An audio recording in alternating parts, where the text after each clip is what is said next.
ಜಾತಿ ಗಣತಿ ಸಮೀಕ್ಷೆಗೆ ಹಲವು ವಿಘ್ನ, ತಾಂತ್ರಿಕ ಸಮಸ್ಯೆ, ಸರ್ವರ್ ಸಂಕಷ್ಟಕ್ಕೆ ಸಿಬ್ಬಂದಿ ಹೈರಾಣ. ಮನೆ ಮನೆಗೆ ಹೋಗಿ ವಾಪಸ್ಸಾದ ಗಣತಿದಾರರು.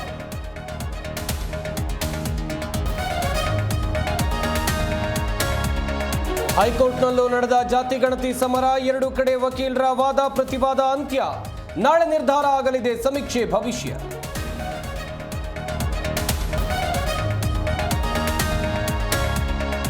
ಮಹೇಶ್ ಶೆಟ್ಟಿ ತಿಮ್ರೋಡಿ ಗಡಿಪಾರು, ದಕ್ಷಿಣ ಕನ್ನಡ ಜಿಲ್ಲೆ ಪ್ರವೇಶಕ್ಕೆ ನಿರ್ಬಂಧ. ಬೆಳ್ತಂಗಡಿ ಕೋರ್ಟ್ಗೆ ಹಾಜರಾಗಿ ಚಿನ್ನಯ್ಯನ ಹೇಳಿಕೆ ದಾಖಲು.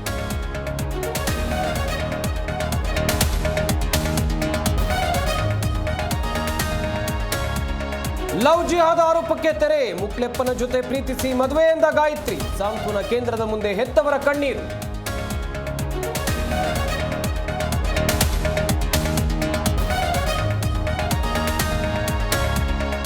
ದೆಹಲಿಯಲ್ಲಿ ರಾಷ್ಟ್ರೀಯ ಚಲನಚಿತ್ರ ಪ್ರಶಸ್ತಿ ಪ್ರದಾನ, ಮೋಹನ್ ಲಾಲ್ಗೆ ದಾದಾ ಸಾಹೇಬ್ ಫಾಲ್ಕೆ ಗರಿ, ಶಾರುಖ್ ಖಾನ್ಗೆ ಬೆಸ್ಟ್ ಆಕ್ಟರ್ ಗೌರವ.